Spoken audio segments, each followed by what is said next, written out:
Hello and welcome to the PhD Life Raft podcast. I'm Emma Brzezinski and today I am talking to the wonderful writing coach, Lisa Munro. We're talking about joyful writing practices, and we also talk about the magic that happens when writing becomes a habit. So I do hope you enjoy this episode.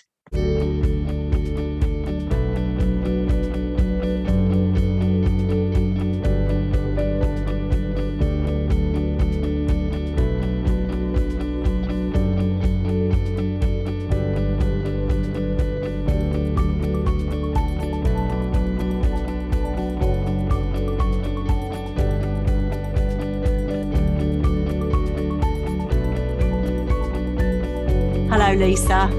Hi. I was just saying, I'm so delighted to get to meet you. This podcast, right, is brilliant because I get to meet all these fantastic people.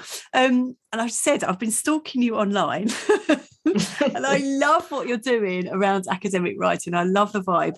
And so thank you very much for saying yes and coming to talk to us. Oh gosh, thank you so much for inviting me. I'm really excited to be here. This is going to be fun and great, and I love that I get to talk about what I do. Perfect. Well, first of all, before we get into more in terms of what you're doing, I always ask people to tell us a little bit about their journey. So can you tell us a little bit about your journey into the PhD, through the PhD, and out the other side? I will try my best to make it a short story that's not boring. It won't be boring. And I love that people's journeys are often long and winding, because I think that's really helpful for people to know, because I think when you're on a PhD journey and it turns out to be long and winding, you're like, oh no, everybody else is doing it in a really straightforward way. Hardly anybody does it in a straightforward way. So yes, tell us how it was for you. Okay. Fantastic. Well, my PhD, I have a PhD from the University of Arizona in the United States, and that I got in 2015. Amazing. And so my journey to the PhD, it came directly, I think, out of my experience as a Peace Corps volunteer, which was almost 2.5-year experience of doing volunteer work in Guatemala and working on small scale economic development projects. And so amazing. I was I didn't have much preparation in terms of understanding where I was going. So I looked at a map before I left. I thought, well, always good. Should probably do that. At least know where. So but it didn't. Looking at the map did not, unfortunately, prepare me to understand the place I was going. Right. And what I found was I was in this. If you know nothing else about Guatemala, you should know that it suffered from a very serious U.S. intervention, a military intervention that overthrew a democratically elected president in 1954. And then that inaugurated a 36-year civil, people call it the internal armed conflict. It was not really so much civil war as it was a story of very repressive state violence against Guatemala's own citizens and particularly people, and particularly indigenous communities. And so looking at the map did not prepare me for coming into that kind of environment and then trying to do economic development. And so I was I sort of pieced together different pieces of that story from the people I met. Everybody had something horrible to tell me about what had happened to them, about what had happened to their families, about what they had experienced, what had happened to their children. I mean, there were just such profound and scary experiences of violence and so much pain and just suffering that I was so struck by that. And I thought, how did we get here? And so that was really influential in terms of I wanted to be a historian. I wanted to understand what had happened. And so I thought, well, I will go to graduate school. And I should also note, I was going to graduate school much later. I think my let's see, I was in Peace Corps from the time I was 28 to the time I was almost, let's see, I was a little bit, I think I was between 30 and 31 when I got out. So I was coming to the PhD quite a bit later. And so I finished eventually the PhD at 40. So I always want to note that for people. Yeah. I see people on Twitter a lot who are like, I'm 24. Is it too late to start my PhD? And I'm like, Right. what? Like, no, No. of course it's not. I'm 65. Am I too old? No, of course not. No. So, you'll be Love 24 anyways, or you'll be 65 anyways, so, but I think it's really important to, think about how people's life experiences also influence kind of what they do end up studying, like how they come to the PhD. So absolutely, that was my experience. I continued to research. My research turned out to be very much about the development of cultural relationships between Guatemala and the United States in these formative years of the 1930s. And so that was my dissertation. And when I graduated in 2015, there was just I had applied for academic jobs, but got no traction anywhere. And so I thought, oh my God, like, what do I do? This was not supposed to happen. I was supposed, because people always say like, oh, good students still get jobs, and your advisors tell you all these stories about themselves on the job market in the 1970s, and it was really hard. And I'm like, oh God, like, you just have no idea. Like, it's so much harder these days. The standards are the expectations are so much harder, and there are just fewer and fewer viable jobs. Yeah. And so I thought, well, what am I going to do now? Well, I did not want to adjunct. That was not going to be a part of my post-PhD story. So I started doing academic editing because I'd always liked writing. I do like academic writing. I mean, everybody criticizes academic writing and says it's terrible, but I don't think it has to be terrible. I think it can be better than it is, but I don't think it has to be terrible. So I started just doing kind of under the table freelancing, like, oh, hey, I'll read your article and give you some feedback. But it wasn't, it is hard work to start a business. It is, you're so frequently like scratching, like you're digging in the dirt trying to find clients, and you're like, oh my God, like, how am I going to buy groceries? Like, I just don't know. And it's hard work. So I thought, well, I should probably get a day job in the meantime. And so I ended up getting this day job that was in crime victim advocacy, which was not anything I had studied. Wow. But I was what they call service alumni because I had done a Peace Corps service. And then I was also very interested. I mean, when I went to the job interview for that job, the director of this nonprofit that worked in crime victim advocacy said, well, what does your PhD have to do with what we do? And I thought, oh my God, I've got this, because I had rehearsed this because I knew this was going to come up.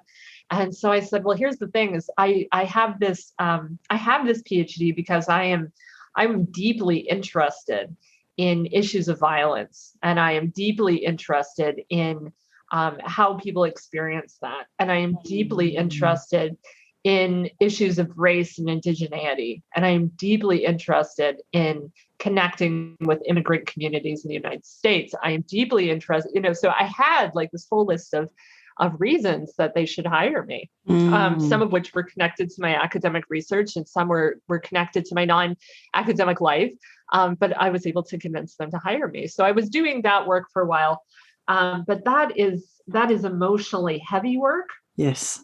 Because you really are going out on crime scenes and talking to people about the worst day of their life, like the worst thing that's ever happened to them every single day. And it's like, oh God, I don't know. I don't know if I want to keep doing this. Like, I was really having some doubts. So I thought, I need to get back to the part of the world I care about. So in 2018, I quit my job and I moved to Mexico. So without too much of a plan, but I thought, I'm gonna figure it out. I'm gonna land on my feet, because I usually do. And it turned out I got hired by a study abroad program that was US based, but then had a program in Mexico where I was living.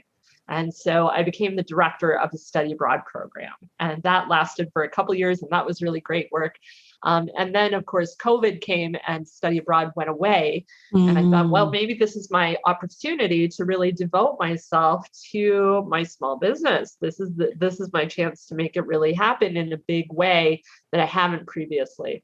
So this is my chance. So I poured all kinds of effort and resources and lots of love into my small business. And it started to really pay off. So I'm no longer scrambling so much for clients. I've made more money. I have more time.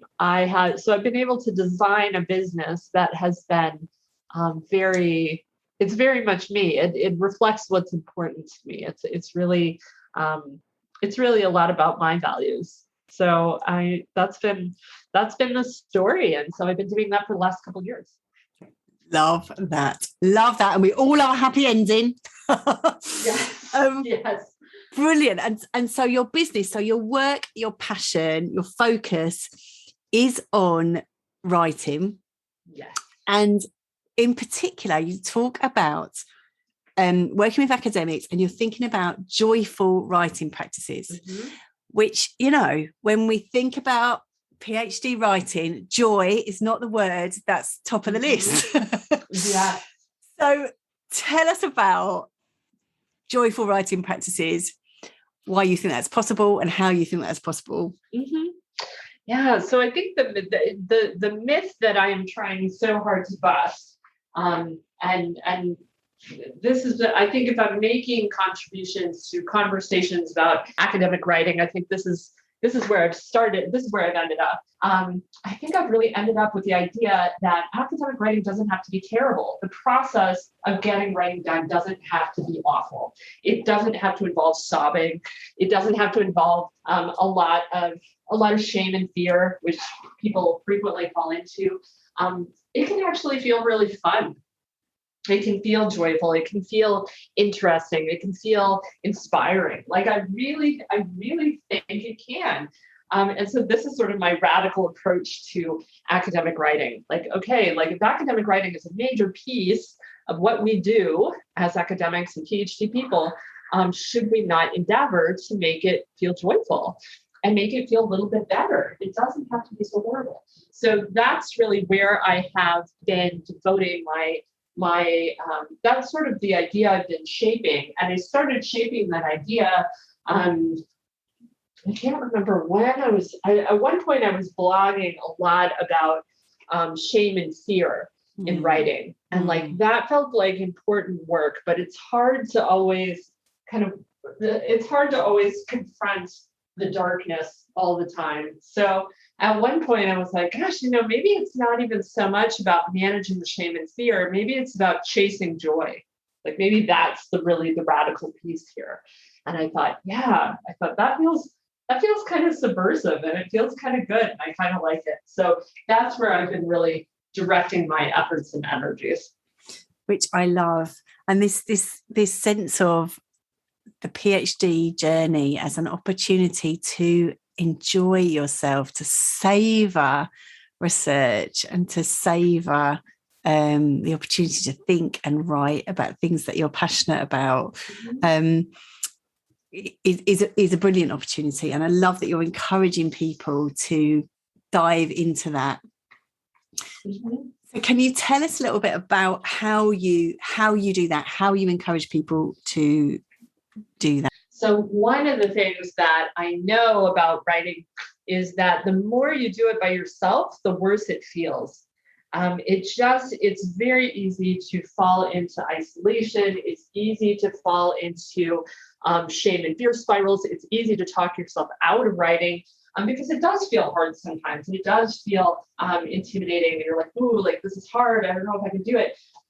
So I think the antidote to that is to really get other people involved, be connected with people, and really search out community. So to that end, I run a free writing community on Mighty Networks. so a platform that's not Facebook.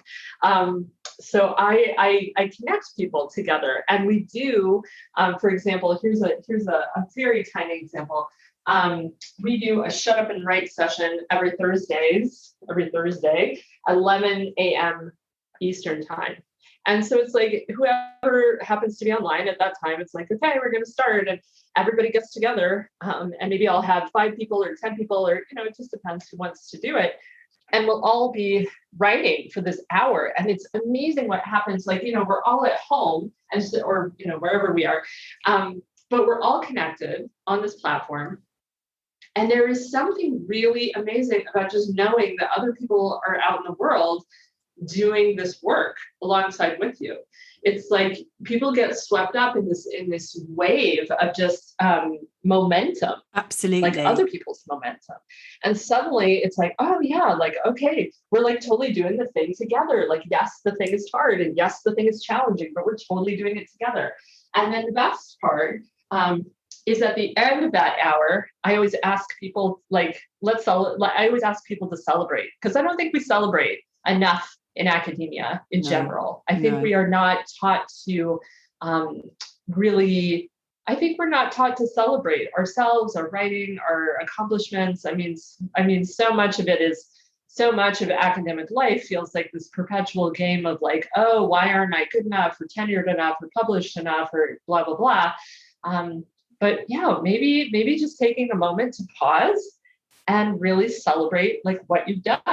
Acknowledge that you've made an effort today to do something that's challenging, like fantastic. And people feel really good about themselves. I mean, one of the things I noticed very early on in this work was most people don't actually like people think they need editors. Everybody thinks they need an editor. But people do need editors, but people oftentimes, instead of so much editing help, what people really needed, and I think the gap that I'm filling, people needed to feel a little bit better. They wanted to feel a little bit better about themselves as writers and feel a little bit better about themselves as people. And so I feel like we do that in community, and it's there that we're finding joy and inspiration in writing. I love it. And as you say, the power of community. And I think a lot of people have struggled through lockdown for all sorts of reasons. But as you say, there's an energy in other people working at the same time. And lots of people then were liking writing in libraries without other scholars around, and were then not able to access that. But the beauty of the sort of work that you were doing is that it's online. You can show up and be there, and other people are there with you. And it doesn't matter if you can't get out of the house, because they are there for you. And I love that moment of celebrating, because as you say, we do not do that enough as postgraduate researchers, and you don't get the positive feedback as a matter of course. You're not going to get the essay back with the A star on it. Yes. So you need to give that find that positive feedback for yourself. I love it. I love it. So, Lisa, I'm going to ask you the same daft question that I ask everybody, in terms of asking you for a top tip. A top tip or something that is actionable that people can take away and do for themselves in terms of these joyful writing practices. Yeah, so one of the things I always tell people is that writing is best as a habit and a practice rather than an event. When you're writing, it's an event, and you do it sporadically, and you do it every now and then, and you don't really know when you're going to do it. There's a lot of time for your brain to start spiraling into shame and fear. You get kind of anxious about it, like, ooh, I have to write today. Ooh, I haven't touched my writing project in 3 weeks. Oh no, this seems really hard. I don't know if I can do this. Ooh, maybe I should just not do this. There's a lot of time to get really worked up about your writing project, and then also to talk yourself out of it. So instead of your writing being an event, what feels so much better and so much more sustainable for most people is to make your writing a real habit and a practice. And a practice is something you do not because you want to do it, but because it's just what you do. People who have some kind of mindfulness practice might recognize this too. I have a meditation practice. I don't always want to do it. I also have a walking practice. I literally just put on my shoes and I go outside every day for 30 minutes. And I do that even though I don't want to, because it's a practice. And so the more your writing becomes a practice and just something you do every day, the less time you have to get really worked up about it and talk yourself out of it. When your writing becomes something, you're like, okay, so I've had some coffee, I've had some breakfast, okay, I need to get some writing done, and then I'll do this other thing today.